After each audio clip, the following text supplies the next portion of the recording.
Meio-dia com Jefferson Coronel. Oferecimento Simmons, a tecnologia de luxo na sua casa. Lopiano, memórias felizes em família. E Bono Imóveis, sua parceira para conquistar mais e melhor sempre.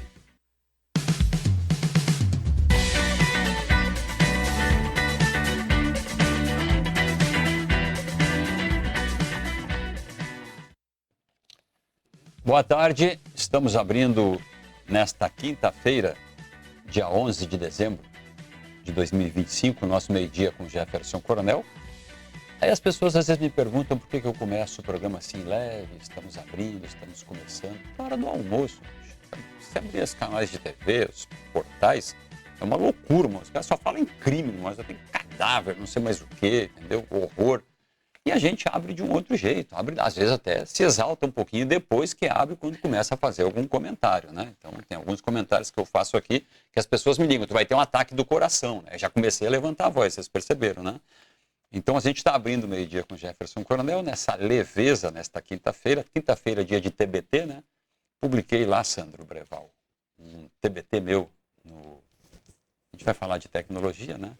No Instagram, de uma foto minha em 1992 com o Arthur na estação do trem-bala em Tóquio, 1992.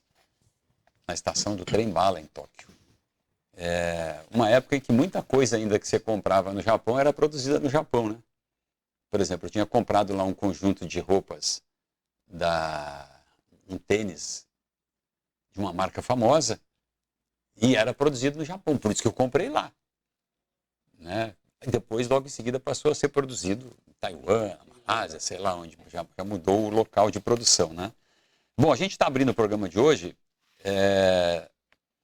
na presença do Sandro Breval, do Gerson Jorge Dantas aqui, porque o Gerson está todos os dias aqui nesse lugar comigo, e é irmão dele, né? Do Jorge Dantas aqui conosco, porque hoje a gente está fazendo meio-dia junto com o 4.0 Podcast, que é um produto de nossa, vamos dizer, inspiração. Eu, o Sandro e o Jorge. E aqui à minha direita está o Gustavo Igrejas, que é da Secretaria de Planejar. O nome é mais... SEDEC, né? Planejamento e Inovação. O nome é SEDEC. Mas falar SEDEC em tecnologia, inovação, o Serafim conseguiu decorar esse nome. Não sei como, acho que o Gustavo não conseguiu ainda. E o Gustavo Igrejas está lançando um livro, né, que daqui a pouco a gente vai discutir um pouco isso. Hoje é o dia do lançamento do livro. Ele é um profundo conhecedor, já foi inclusive superintendente da Zona Franca de Manaus. É um economista, um técnico conhecidíssimo e muito respeitado, uma referência para as pessoas que discutem, né, o polo industrial de Manaus. Aqui está o livro. Daqui a pouco a gente mostra com mais detalhes. E também a Mariana Barrella, que é CEO da Tutiplast, né? Ela é coordenadora também da Comissão de Desenvolvimento e Inovação do Centro da Indústria do Estado do CIEE. E a Tutiplast tem 30 anos no mercado, né? Com soluções em injeção plástica, instalada aqui no Polo Industrial de Manaus, é uma empresa referência, né? Você dispensa apresentações quando fala de uma empresa que tem 30 anos, e acho que os 30 aqui no Polo Industrial de Manaus, é isso? Todos, sim. Então, vou começar aqui, depois vocês dão boa tarde de vocês, que a gente é da casa. Santo de casa não faz milagre, né? Então, Gustavo, boa tarde. Aliás, vou inverter aqui. Vamos primeiro a Mariana. Claro. Mariana, boa tarde. Boa tarde, gente. Obrigada pelo convite. É uma honra estar aqui. Então, aí, melhor ainda, a conversa vai ficar ainda mais rica. Obrigada pelo convite. E vamos discutir aí um pouco, acho que, sobre inovação, tecnologia, transformação digital, 4.0 e acho que os desafios, né? Reflexões de como essa jornada acontece. 4.0 na Tutiplast, né? Tem aí a gente está caminhando, né? É uma jornada longa e desafiadora, mas entendo que é fundamental para que a empresa continue existindo. Acho que não tem futuro para nenhuma empresa se não houver uma aproximação da transformação digital e de trazer os novos conceitos de produção que a 4.0 aborda no mundo de hoje. É quase que impossível sobreviver sem isso, né? Gustavo Igrejas. Zona Franca de Manaus, conhecendo seu passado, presente, olhando para o seu futuro. Zona Franca de Manaus, eu vou fazer o papel daquele cara lá do Rio Grande do Sul, lá de São Paulo, que costuma meter um pau na Zona Franca de Manaus, no polo industrial, que diz que aqui é só receber peça, encaixar tudo e depois mandar para o restante do Brasil sem nenhuma tecnologia, sem nenhum valor agregado. Né? Você poderia nos dar a apresentação do seu livro e como é que você aborda? E se você passa por essa crítica aí, ou você faz mais uma descrição histórica da Zona Franca? Faço tudo. Boa tarde a todos, um prazer estar aqui, Jefferson, meu amigo George, amigo do G9, amigo garantido, Sandro, Mariana, é um grande prazer estar aqui contigo também. O livro fala, assim, não posso dar muito spoiler, senão o pessoal não vai comprar, né? Mas quando a gente fala de conhecendo o seu passado e presente, é para mostrar o que é a Zona Franca de Manaus, não só para o detrator lá do Rio Grande do Sul, às vezes para aqui mesmo, para Manaus, que as pessoas não têm noção do que é feito aqui, de como é feito aqui e da magnitude e do tamanho da Zona Franca de Manaus. Então, antes de falar do que eu penso para o futuro da Zona Franca, eu gosto de contextualizar o tamanho da Zona Franca de Manaus, que as pessoas não têm noção. Então, muita gente romantiza a Zona Franca de Manaus. Não, a gente é muito dependente da Zona Franca, que é uma crítica que realmente é pertinente, de a gente ser dependente, mas colocando a Zona Franca num tamanho que não é o tamanho dela. Então, você às vezes está numa mesa de bar, passa uma moto, fala, não, essa moto aqui é maquiada aqui em Manaus. Moto maquiada aqui em Manaus. O grau de agregação das duas grandes empresas que a gente tem aqui, que fazem 99% da nossa produção, entra barra de ferro de um lado, liga de alumínio e sai uma moto do outro. Então, é uma coisa completamente diferente. Seria o que a gente chama de a tecnologia de processo mesmo, um processo de produção? De tudo, essas empresas têm, se você entrar... Nós não somos o que eles dizem lá embaixo e eu ouço isso de jeito nenhum. E infelizmente não é só lá embaixo. Às vezes aqui mesmo em Manaus a gente tem tratores. Então fala, a gente tem que ir para o turismo. A Zona Franca de Manaus todo ano fatura mais que todo o turismo brasileiro. Se todo o turismo do Brasil vier para Manaus, você fatura mais, a Zona Franca é maior. Então isso contextualizo no livro, o grau de agregação de valor, o que é feito aqui, para começar a planejar o futuro sem o romantismo, né? Então você falou, a gente estava até conversando antes, você falou de alguns pontos muito importantes, essa parte de mineração e tal, que é um passo muito grande para o futuro a gente depender menos da Zona Franca de Manaus. Mas eu não consigo, depois de 58 anos de Zona Franca, às vezes a pessoa fala, vocês têm que aproveitar a vocação regional. Sabe qual é a vocação regional nossa? É ser indústria. Hoje, a vocação regional é ser indústria.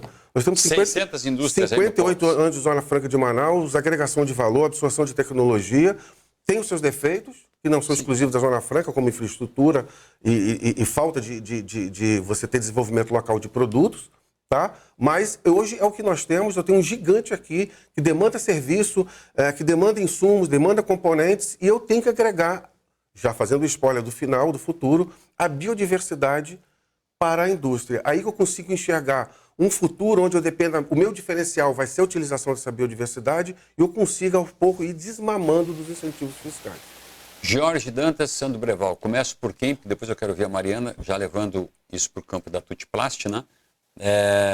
4.0, qual é o papel do nosso 4.0 nesse processo que ele descreve aí com muito conhecimento, e eu vejo muita propriedade, muita didática. É fácil você entender essa lógica quando você ouve um cara que conhece por dentro esse mecanismo todo, né? É fácil porque a gente está aqui num horário expondo o jeito dele falar e o que ele estudou. Mas ali fora é um pouco mais difícil, né? Eu acho, Coronel, que a Zona Franca de Manaus ela não tem outro caminho que não seja a indústria 4.0, integrar os seus processos. Isso está bastante claro. Migrar totalmente, porque a gente não tem outro caminho. A nossa competitividade dos segmentos que nós temos aqui, como da Mariana, segmento termoplástico, antigamente você botava um molde, uma pessoa tirava. Hoje é tudo automatizado, como tem lá 200 robôs. Hoje uma fábrica pequenininha que começa hoje, sei lá, 5 moldes, se ela não começar com automação, com transformação digital, ela não vai sobreviver. Então, a indústria 4.0, ela está dizendo, olha, está aqui o caminho para vocês. Vocês vão saber se vai dar certo ou não. Mas o caminho é esse. Fora desse aqui, não tem outro caminho. Zona Franca, indústria, processo. E aí, corroborando o que você falou, Gustavo, eu que estou dentro de fábrica, a gente vê muito, eu tenho uma crítica a fazer, tanto a nossos governos, quanto aos segmentos, que é no CIAM. A gente vê cara lá embaixo falando, sentando a peia na Zona Franca, por completo desconhecimento. Como a gente vê, segmento de duas rodas é totalmente verticalizado, 92%, 93%. A parte de segmento de eletroeletrônico é para consumo, por exemplo, a parte que eu conheço bastante, televisores. A gente recebe 38 mil componentes e sai 10 mil TV. É assim que funciona. Aí você no estado da arte, né? você vê tecnologia de equipamento, tecnologia de transformação digital, as fábricas, tá lá.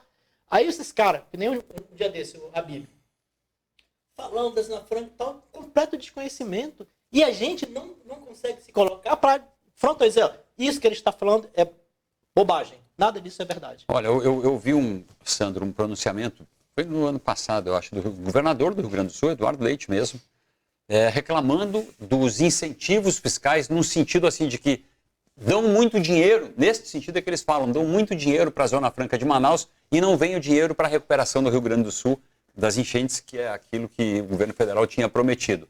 Então, assim, essa inversão lógica, né, essa falta de conhecimento prático, né, tácito mesmo do que acontece aqui, eu acho que não sei se é o principal, mas é o grande problema que nós temos para enfrentar isso quando se tratam das modificações legais que acontecem, das decisões à caneta que se dão lá em Brasília por alguém que resolve implicar com a Zona Franca de Manaus.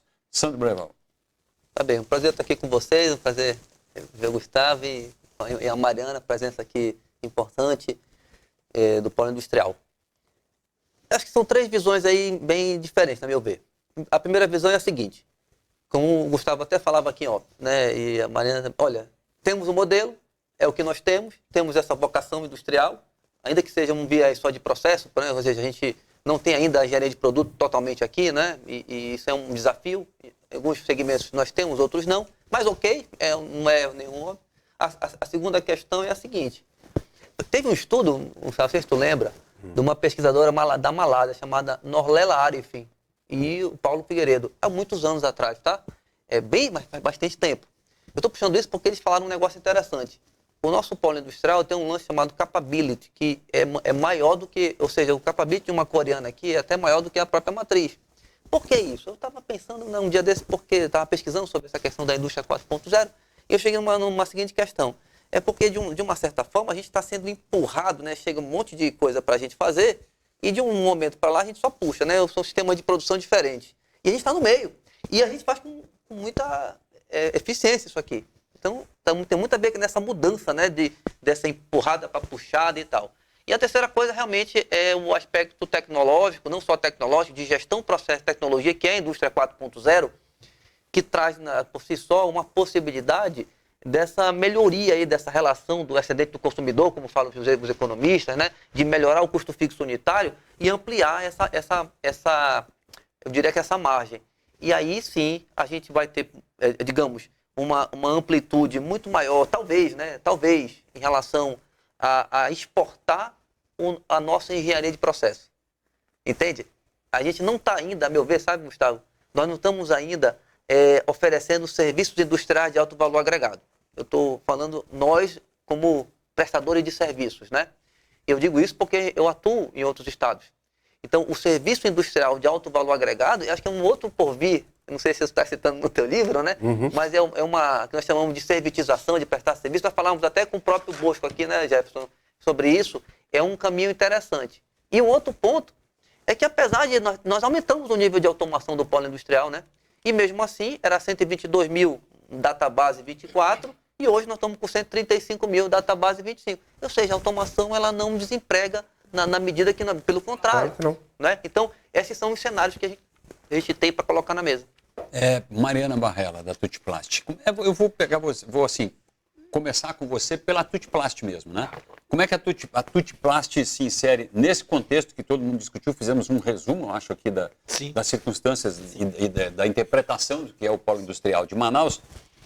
Que inovações a Tutplast apresenta? Como é que a Tutplast usa o 4.0, por exemplo? Como é que ela se integra? Em que medida a Tutplast está integrada à indústria 4.0?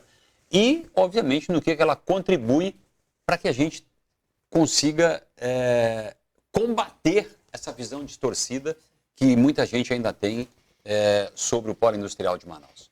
Na verdade, né, acho que a Tuti, ela se inclui em duas questões primordiais que a gente tem discutido. Uma delas é a transformação digital, eu chamo de transformação, a jornada 4.0, como a gente falou mais cedo, é impossível não estar inserido hoje nesse contexto. Então, o Sandro é um grande parceiro em relação a isso, a usar modelos, né?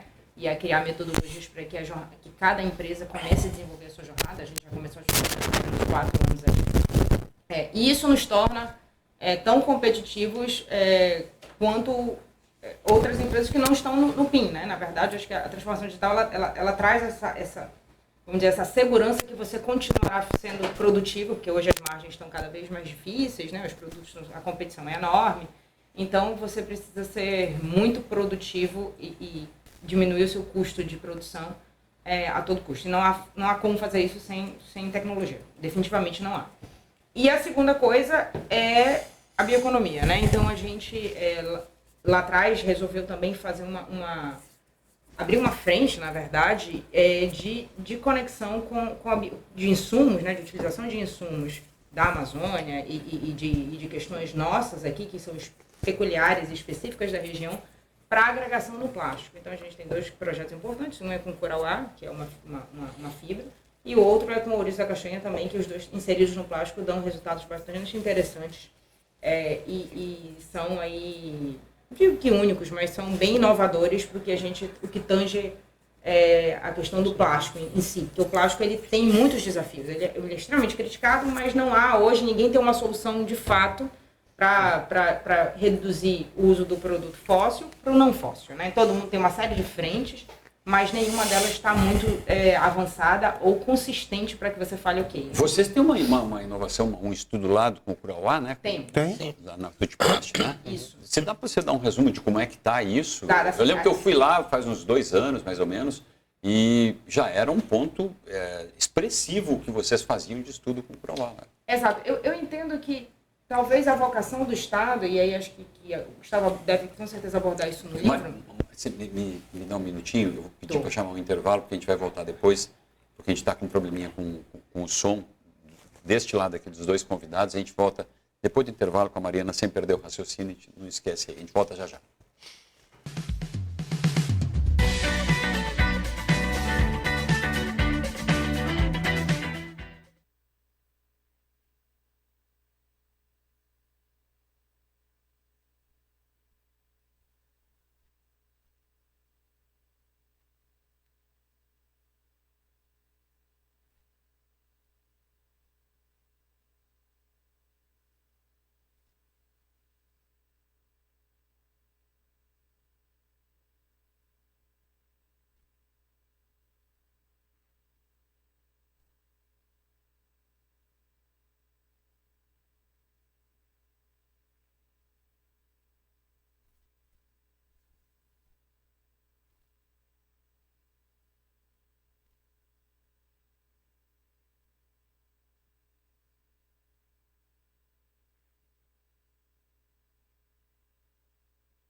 Sim, a gente está retornando aqui na Rede Onda Digital no meio-dia com Jefferson Coronel e 4.0 podcast, os 2 programas simultâneos nas nossas plataformas.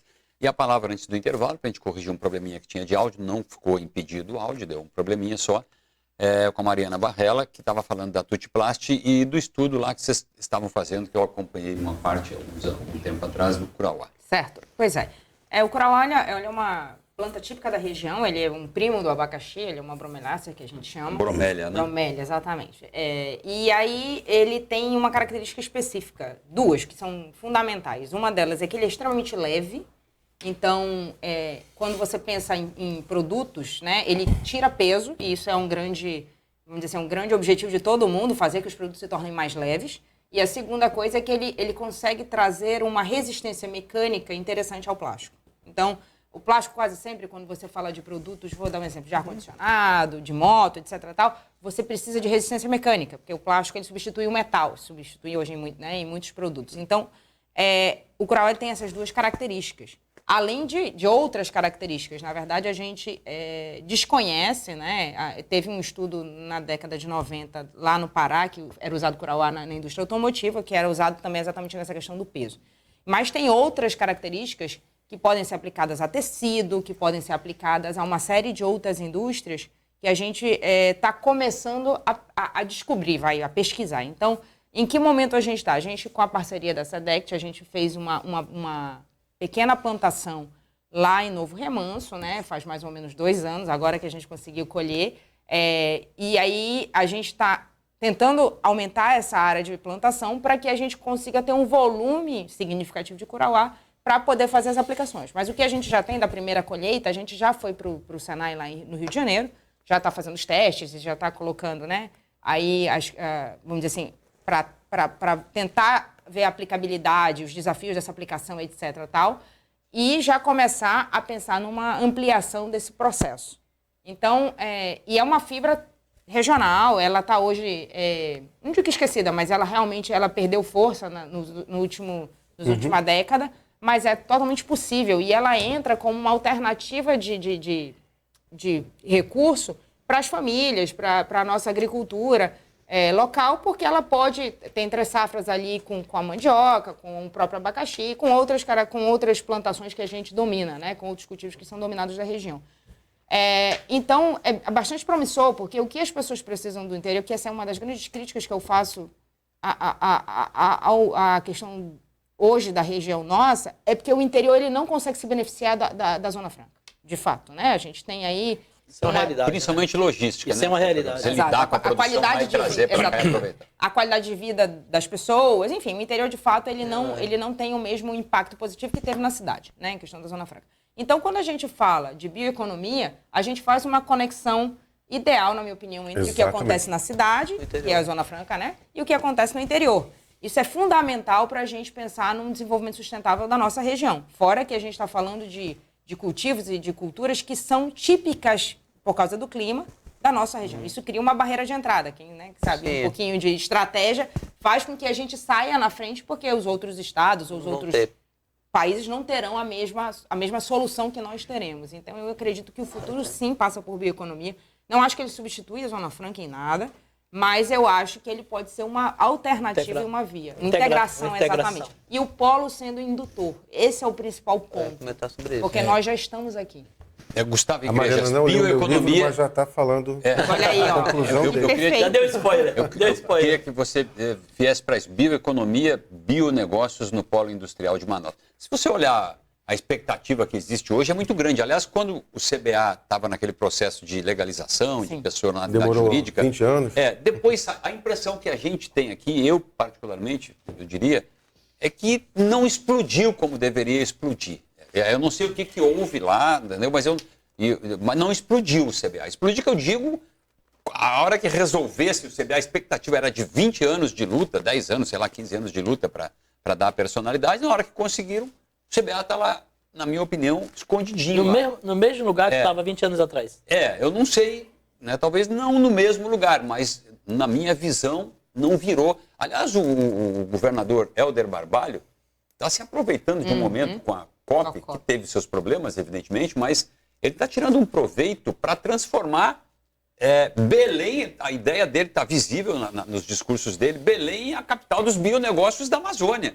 E nós estamos aqui no centro, eu acho que esse direito, esse dever, por natureza, é nosso. Isso se aborda no livro e qual é a atuação da SEDECT, né? Nesse sentido, que é o que a Mariana estava falando aqui. Bom, o que eu acho legal nesse tipo de discussão é que cada hora alguém toca um ponto, você fala, pô, isso é importante, tem hora, o tema é tão rico, né? A questão de indústria 4.0, por exemplo, engraçado, eu tenho quase 40 anos de distrito industrial, porque por isso eu entrei na Suframa com 17 anos como estagiário, e já acompanhando a empresa, né? E assim, esses anos todos eu vi muito produto nascer, muito produto morrer. E assim, no meu entendimento, a indústria 4.0 eu não abordo tanto no meu livro, porque para mim é uma tendência primordial para quem quiser continuar no mercado. No futuro. Ou você, para ser competitivo, tu vai ter que estar na indústria 4.0. Como você para ser competitivo, entre a década de 80 e de 90, você teve que desempregar linhas inteiras de montagem de placa para comprar a SMT. Entendeu? Então isso é uma tendência natural, né? Esse trabalho que a Tutti Plast está fazendo com o Curauá, ele é citado no livro, tá? Porque, no meu entendimento, eu não posso prescindir da Zona Franca de Manaus, eu não posso pegar 58 anos fora de Zona Franca, todo o expertise que eu peguei de indústria, tá? O que eu preciso? Eu preciso ter o estudo dessa biodiversidade, tá? E aí, o que eles fazem, eu não canso de falar em palestras, que é fundamental, o que a gente fala aí, do que a gente quer no futuro, é justamente fazer esse desenvolvimento. A nossa diferencial competitivo vai ser justamente nisso. A bromélia, ela dá resistência mecânica, ela dá leveza no material, e é uma coisa que você não vai encontrar em qualquer lugar do mundo. Óbvio que uma hora vão piratear, sim, mas a gente já vai ter vai demorar. Entendeu? O ouriço da castanha, sim. Quer dizer, esse vai ser o nosso diferencial competitivo, é a nossa indústria começar a usar isso. A grande questão, o CBA, que você tocou, ele demorou muito para engrenar. Diz que filho a gente faz para o mundo, não faz para a gente. E demorou muito para toda hora alguém queria ser pai do CBA. Eu vi o CBA ser resolvido umas 10 vezes voltou-se para trás. Mudou o governo, voltou para trás. Mudou o governo, voltou para trás. E lá tem uma estrutura hoje ele pode estar um pouco quieto, como você falou, ele virou, não é mais Centro de Biotecnologia da Amazônia, é Centro de Bionegócios, né? E essa questão do Curauá começou o trabalho lá. Sim. Chegou a ser utilizado, inclusive, como gabinete do telefone celular, se não me engano, na Nokia, uma época. Então, assim, eu olho para o futuro, a indústria 4.0 ela é essencial. Eu não toco muito nesse assunto, porque, para mim, isso é inexorável. Você tem que fazer, ou então você vai estar fora do mercado. Como quantas empresas a gente viu, quantos produtos a gente viu morrer, e quantas empresas a gente viu ficar pelo caminho. Na nossa juventude, quem era o grande detentor de tecnologia? Todo mundo queria ter o quê? Produto japonês. Todo mundo queria ter um Aiva. Eu lembro dessa competição da Gradiente. O tempo foi passando, as coreanas entraram com o desenvolvimento de produtos dele e o japonês ficou para trás. Eu não estava falando no começo que eu fui lá no Japão, comprei até roupa lá produzida. E está chegando a hora da China. Já chegou. O Japão começou com um produto que era considerado meio vagabundo e virou sinônimo de qualidade. Com a Coreia foi a mesma coisa, e os produtos chineses, o Xing Ling, que está começando a virar produto de ponta. Entendeu? Então, o rumo é esse aí. Para a gente se diferenciar, eu tenho que usar a biodiversidade local. Eu queria que vocês falassem de uma coisa que no começo, talvez uma discordância ou uma interpretação, uma questão de linguagem. O Gustavo fala da nossa vocação. E a gente, costumeiramente, quando se opõe, se contrapõe às críticas da Zona Franca, a gente fala dos privilégios que a Zona Franca tem, que nós temos aqui. As vantagens que nós temos. Isso não acaba prejudicando a gente no debate? Eu acho que não é uma... Assim, deixa eu te dizer, minha interpretação não é uma questão de vocação. É o que nós temos. A nossa vocação está mais no bio, no meu modo de ver. Mas virou vocação com a experiência. Então, eu tô buscando um pouquinho entender isso aí para ver se a gente consegue entender a resposta que a gente tem que dar quando se falam das vantagens da Zona Franca, né, e da nossa vocação industrial. Nós não temos uma vocação industrial, eu acho. É opinião, viu, Gustavo? Então, claro. O debate é bom, cara. Você é um estudioso, meu papel aqui é perguntar e jogar lenha na fogueira, né? Eu tenho uma visão que talvez o Gustavo e a Mariana hão de concordar, e o Jorge também, viu, Zé? Que é o seguinte. Bora fazer o seguinte, então?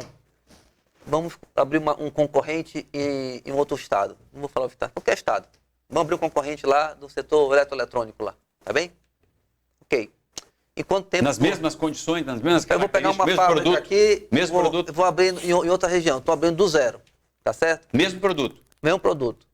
O cálculo que eu fiz foi o seguinte, que para ter uma rampagem de eficiência total, como tem aqui, o tempo é 7 anos. 5 a 7 anos, dependendo... Você abrir uma fábrica igualzinha daqui, lá no Rio Grande do Sul. Vou pegar, Exato. pode falar. Não vou ficar bravo. Já que é gaúcho, né? Então tu tem 5 a 7 anos.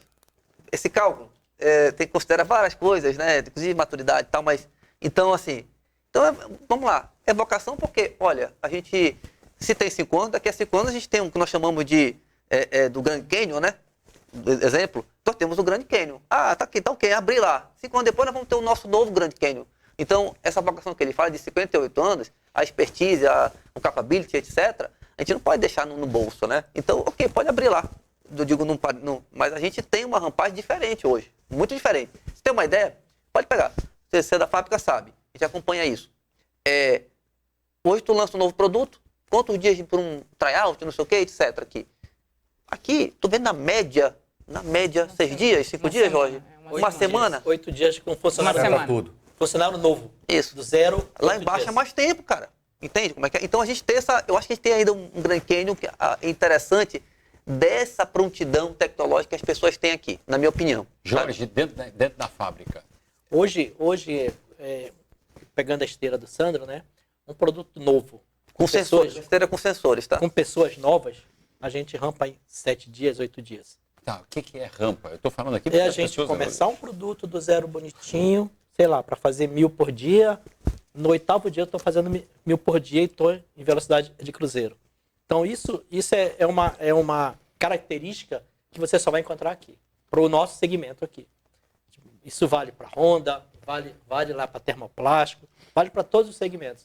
Então nós já temos um background que ninguém vai tirar da gente. As pessoas que estão aqui dentro, a nossa mão de obra amazonense ou paraense que a gente tem também, tá lá no sangue. Você vai começar um produto e vai dar certo. E aí quando o Sandro fala que se eu começar isso lá em Sergipe, lá no Mato Grosso, vão demorar muito mais e vão ter esse grande canyon para começar a chegar. Então, a nossa indústria aqui ela já tem um diferencial competitivo. E hoje a gente concorre, de modo geral, tirando, por exemplo, o caso da Honda, que é japonesa, mas a grande maioria que tem origem chinesa, todas elas é um patamar muito próximo da China hoje. Então, é difícil você competir com a Zona Franca. Eu vou tirar a Pioneer daqui e vou colocar em São Paulo. Não vai dar certo. No livro lá de Samuel Hanan, está escrito lá, inclusive explicado, que um produto idêntico aqui, inclusive, sairia mais caro. Sim. Se você fechasse uma empresa aqui agora e fosse produzir amanhã, vamos supor, daqui uma semana, levasse tudo para lá e conseguisse produzir em São Paulo, sairia mais caro, porque aqui é verdade isso? Tributário É verdade. por esse ponto que ele falou também. Sim, A eficiência é o que alguns engenharia estudos de antigos processo. chamam de capability, mas tem um outro ponto também. Vamos fazer ao contrário? É a mesma coisa, só fazer o mesmo raciocínio. Eu vou trazer então uma empresa automobilística para cá. Entende como é que é? Então veja só. Calçadista. Né? Calça disso. Têxtil, Então a gente tem essa mesma diferenciação. É claro que eu acho que nós temos segmentos muito fortes, né? Segmentos que você vê o bem de informática, eletroeletrônico, termoplástico, né? Também, né? Relojoeiro. Basicamente esses aí estão 70% do faturamento, né, Ricardo? Né, Gustavo? Do polo, mais ou menos isso, das rodas também, obviamente. E todo o cluster que ele faz parte, o arranjo dele faz parte. Mas eu digo também, com outro ponto, a gente tem também aí, então, já que a gente tem essa vocação toda, etc., a gente tem um outro ponto interessante, é buscar ampliar o nível de serviço, né? Um serviço de alto valor agregado, industrial de alto valor agregado. Tem uma empresa alemã, eu visitei há uns anos atrás, ela faz o seguinte, ela desenvolve sensores, umas visões para produção de papel. Saber se o papel está numa porosidade adequada e tal, ele fica lá e ela só desenvolve aquilo. Antigamente ela fornecia a máquina, ela fazia a máquina que fazia o papel. Ela começou a perceber, não, eu vou fazer também um serviço de monitoramento do papel, tu entende? Então ela nem da máquina, ela fornece todo esse serviço. Esse serviço que eu estou falando, entende? Então, e aí ela fornece os tipos de rolamento do serviço, etc. Ou seja, tem um valor agregado muito grande e dá informação para o gestor e assim por diante. A questão da vocação industrial, só fazendo um parênteses rapidinho, ela A princípio era uma provocação para contrapor o pessoal que romantiza as coisas. Vocês têm que tirar o sustento de vocês do rio, da biodiversidade, como se eu fosse alimentar 2 milhões e 100 pessoas dessa maneira. Com peixe. Mas no fundo, isso é uma realidade. Já tem famílias aqui em Manaus, está na segunda, terceira geração de pessoas que estão dentro do distrito industrial. Sim. São 2, 3 gerações já. Isso já está entrando no sangue. Mariana, a gente avança, mas o mundo também avança. Sim. Entendeu? As coisas correm na nossa frente lá fora. A não ser que eu esteja realmente equivocado. A gente consegue acompanhar essa distância que a gente tem tecnológica dentro daquilo que nos cabe, que é possível aqui. Você está lá dentro de uma empresa de ponta em tecnologia também. A gente consegue se aproximar um pouco mais. A pergunta que eu estou fazendo remete ao que ele aborda no livro.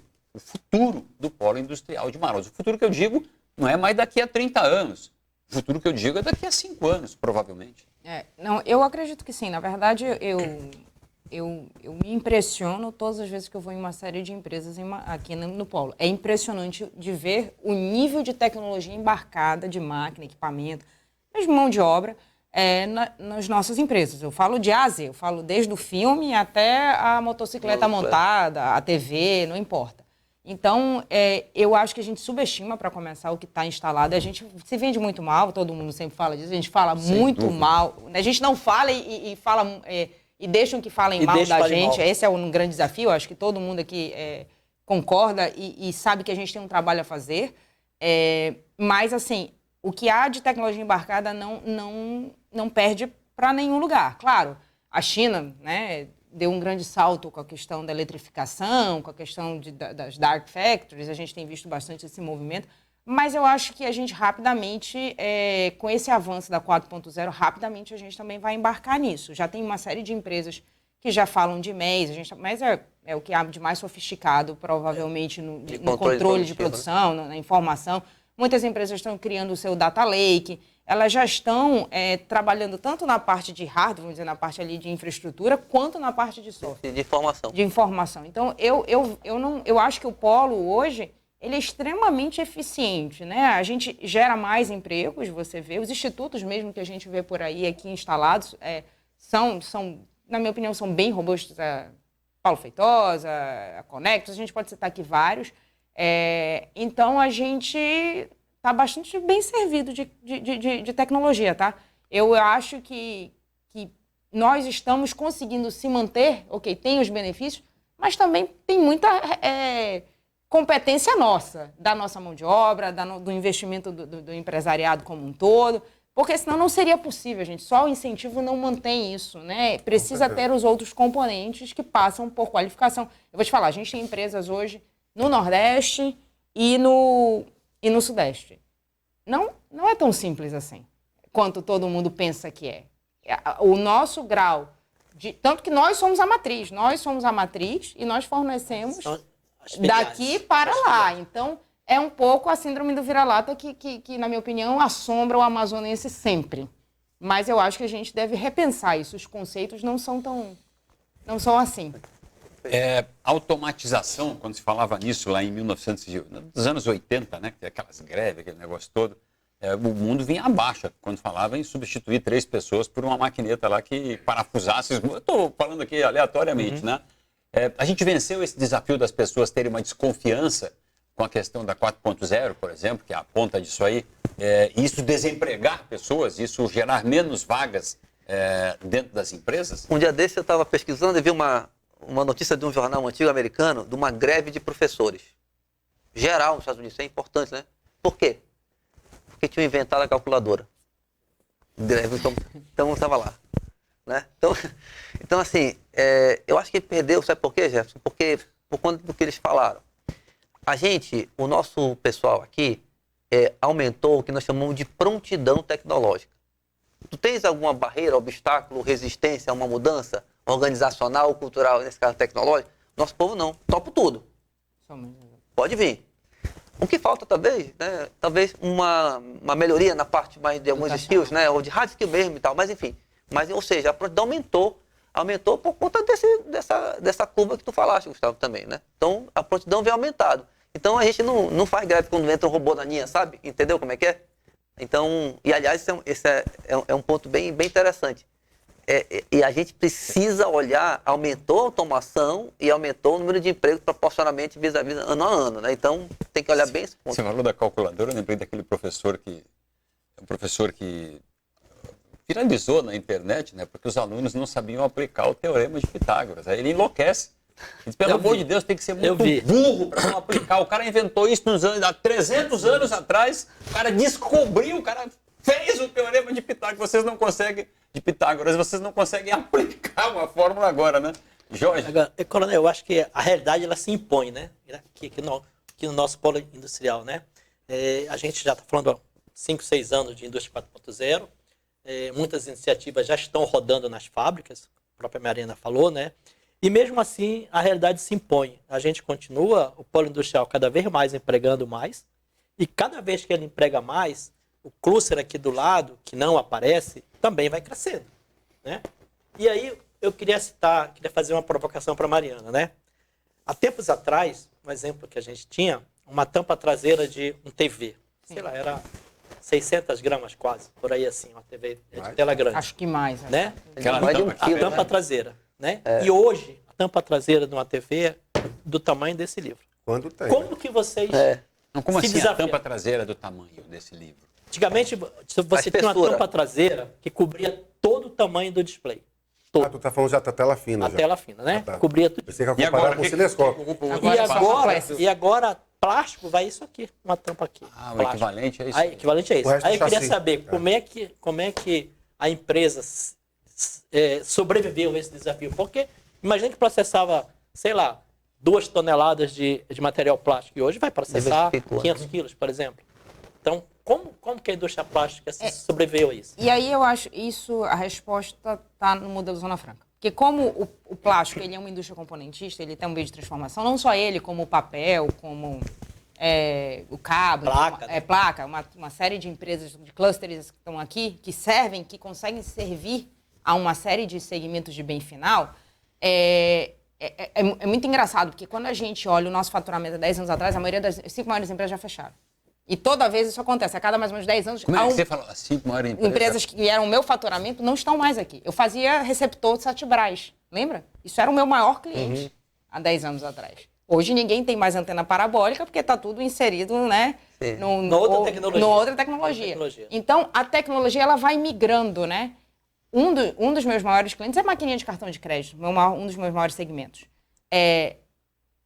E não tinha 10 anos atrás, era bem menor e essa tecnologia... Ela A diversificação ajudou essa... Ajudou, mas isso é importante porque o polo permite, por causa da questão dos PPBs, a questão, né, dos setores, ela não é tão dedicada a um único segmento. Se a gente fosse aí, eu acho que seria bastante arriscado, porque de fato a gente estaria como na época da borracha, alguém chegaria aqui, faria uma clonagem, qualquer coisa, e levaria todo o nosso conhecimento embora. Então, hoje, a Zona Franca, graças a Deus, permite que tenham outros segmentos. Eu vou te dar um exemplo. A gente tem olhado bastante o segmento eu estava até conversando com o Sandro, de informática, de coisas que a tecnologia, com essa questão da IA, da questão de nuvem, tem trazido para Manaus. A gente estava discutindo, né, memória, tudo isso é algo novo que a Zona Franca ainda não faz, o próprio dono de volta e meia vem na discussão. Então, eu acredito que é natural essa transição e aí precisamos ter prontidão e maturidade tecnológica para absorver novos mercados rapidamente, porque essa mudança ela acontece muito rápido. Eu concordo com você. Antigamente, o meu maior cliente fazia DVD. Eu ganhava, e era ótimo, porque era uma montagem absurda de peças. DVD era super complicado de fazer. Ninguém mais faz DVD. Então, a gente precisa estar muito atento. E a gente só consegue fazer isso se estiver altamente competitivo. Eu posso fazer um parêntese para mostrar como a tecnologia ela tem evoluído. Antigamente você tinha um ciclo de 18 meses, né? Cerca, diga assim. Há uma semana atrás, eu tive contato com software de automação de fluxo para a gente de IA e etc. E ele lançou uma ferramenta nova dentro do software, etc. Enfim, há uma semana atrás. Na segunda-feira, a ferramenta mudou. Já tem algo mais interessante, a própria coisa. E hoje pela manhã lançaram uma nova versão, feature, entendeu? Hoje pela manhã, hoje. Tá até na tua sala. Então, assim, veja, é algo... É muito rápido. Os ciclos estão cada vez mais curtos. E esse né? ciclo, e obviamente aí eu acho que é algo para amortecer isso nas indústrias, a diversificação, a tecnologia e principalmente a prontidão, isso amortece. Mas tem um ponto aí mais, que é a questão de como lidar com a inovação, né? Que acho que a inovação também aporta um pouco essa nossa inquietude em relação a isso, entendeu? Eu creio. A gente falava sobre essa questão do P&D, etc. O P&D, ele é para isso, de amortecer, né, essa mudança e criar outras oportunidades. E talvez a gente precise repensar um pouco, né? Olhar essa incerteza, digo incerteza no bom sentido, né, de uma diversificação nova, de novos produtos, etc. E reagir da forma mais adequada possível. Na indústria alemã, na indústria italiana, eu tive na Politécnica recente lá da Itália, tem um movimento muito bacana deles da indústria 4.0, né? Eles colocaram a economia circular no bolo.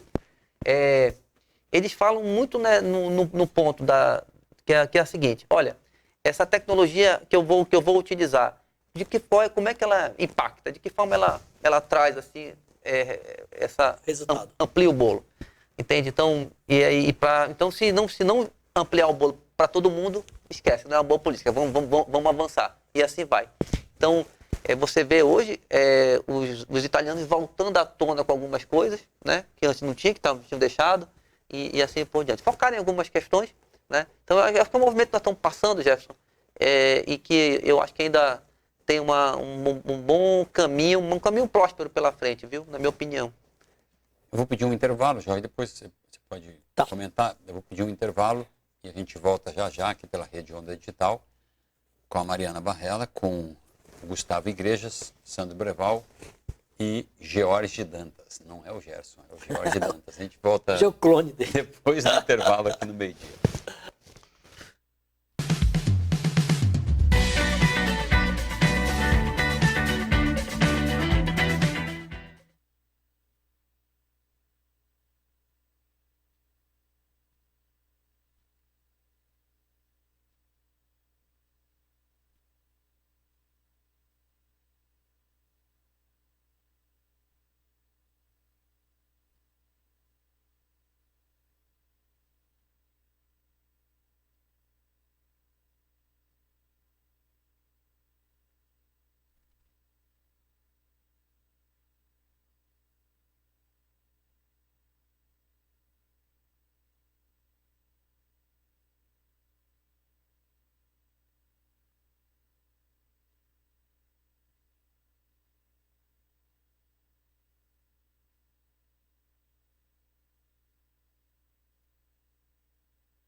De volta pela Rede Onda Digital no meio-dia com Jefferson Coronel, nesta quinta-feira, dia 11 de dezembro de 2025, já estamos, pelo menos eu considero em 2026, porque tudo está tão acelerado, tudo está tão rápido que o tempo chega antes da data, né? A data fica para depois, o tempo chega antes.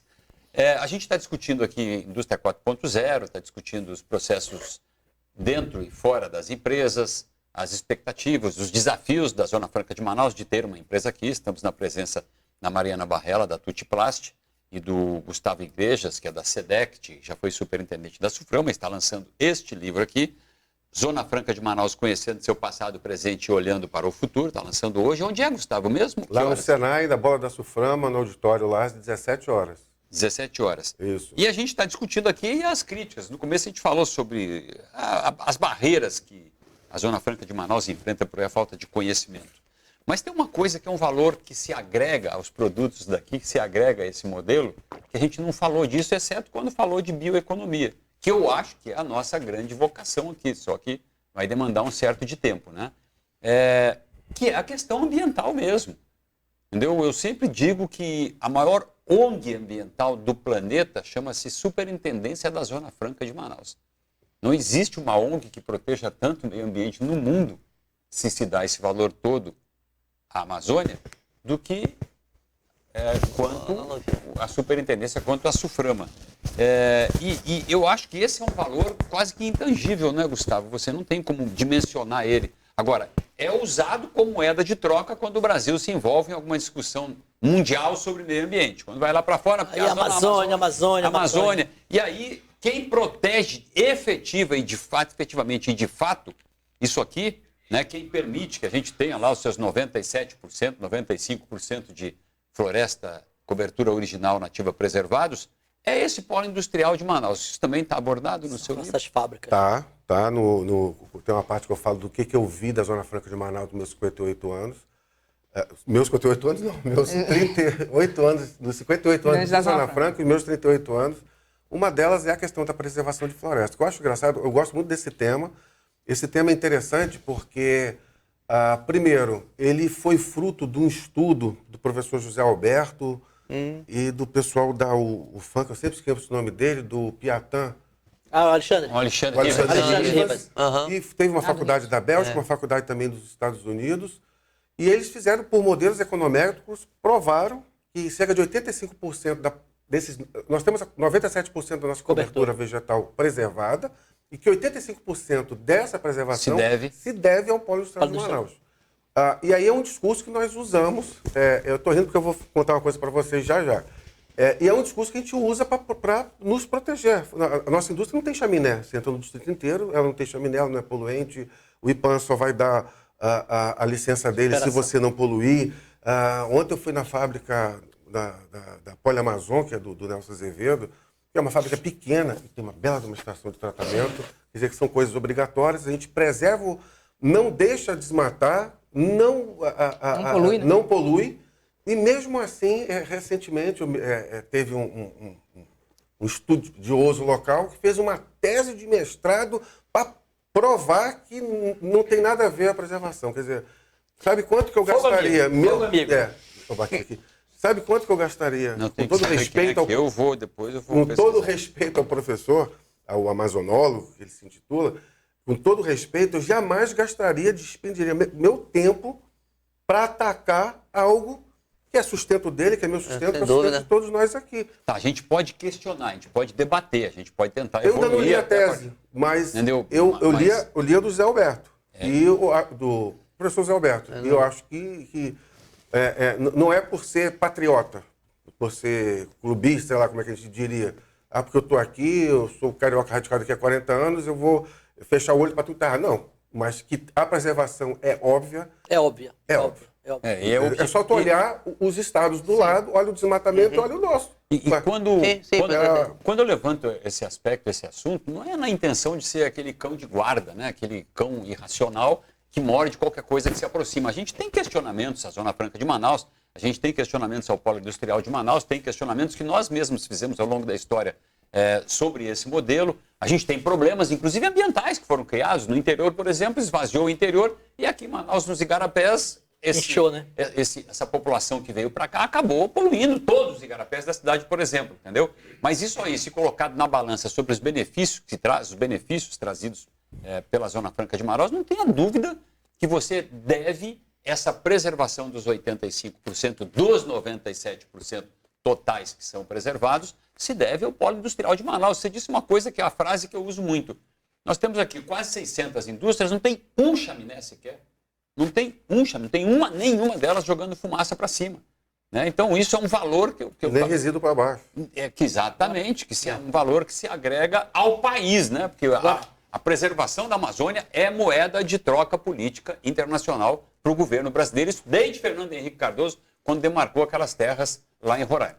Agora, Coronel, se você vê a realidade do que a gente fala, né? Que não tem indústria com chaminé, né? Para uma indústria se instalar aqui, ela tem mais de 38 licenças para começar a dizer, olha, eu existo. E aí, 38 licenças para você começar a dizer, olha, eu vou ligar o botão da fábrica, né?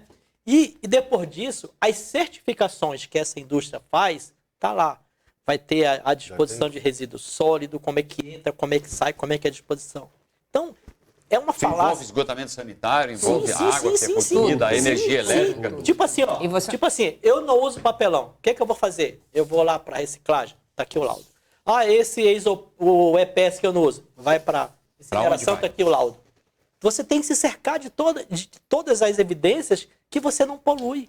A água volta para a natureza mais limpa do que ela entrou na fábrica. Sim. E aí você vê que todas elas, regularmente instaladas, elas precisam apresentar isso, porque foram uma vez exigir um monte de licenças e depois de empresa rodando, ela tem que se certificar e vai mostrar para onde vai o resíduo dela. Então, é puramente verdade essa preservação do meio ambiente que evita lá o desmatamento. Eu poderia só complementar, e agora acho que a Suframa deu um passo importante, porque com o lançamento do selo, tem o selo mais ESG, a gente já está até abordando questões relacionadas ao ESG, que são, na minha opinião, mais sofisticadas, porque a gente fala de governança, a gente fala de impacto social, a gente fala das ODS, enfim, a gente sai só da esfera ambiental e começa a tratar também a esfera social, de governança, que são fundamentais e diria que pouquíssimo visto no resto do mundo um ecossistema como o nosso que já está começando a abordar essas questões. Se a gente for... O ESG não foi um problema para nós. Não é, porque nós já estamos... Não é. Exato. E agora a gente está sendo de vanguarda e aí muito engajado em continuar desenvolvendo isso. Então, a nossa relação com a cidade e com a floresta é muito próxima. Todo mundo tem o mesmo carinho, a mesma preocupação com isso aqui.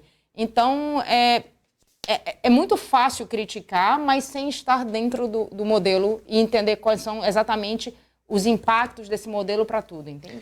E eu posso dar até um estudo. Nós fizemos um estudo com mais de 100 empresas e quase 60 no Brasil, onde a gente mede uma dimensão da sustentabilidade, né? A Mariana passou, são 21 variáveis e que contemplam, inclusive, o arcabouço do ESG.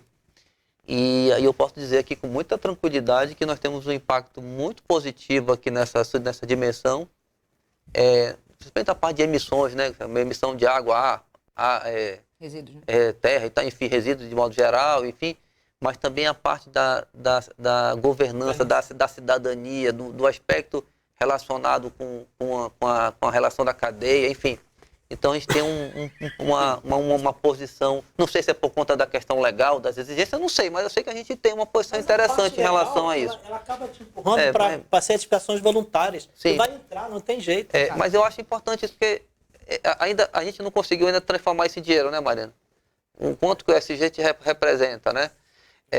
E a mesma coisa, a gente sabe que quando as empresas aumentarem a maturidade e a prontidão delas, a gente vai ter um impacto enorme em termos de faturamento. Isso é interessante, ou de melhoria de custo, né? Então a gente também tem que ter esse olhar um pouco mais ampliado, mas eu queria fazer uma pergunta sobre essa questão da visão de futuro, né? Aproveitar o empresariado e o Gustavo, que trabalha com a política pública de um modo geral, né? Hoje, a posição específica dos incentivos, né, e também do PPB, etc., está considerando, vocês acham que está adequado para esse novo futuro industrial que a gente pensa para cá? Ou tem algo que precisa mudar, esse arcabouço Vai, Quer você falar? primeiro. Eu faço- Giro de pesquisa? Vai falar de NCM? Não, olha só, o que eu entendo em termos de arcabouço fiscal, de incentivo fiscal, né, em relação ao PPB também. De uma maneira muito rápida, para não me prolongar. A primeira contrapartida do incentivo fiscal foi o próprio projeto.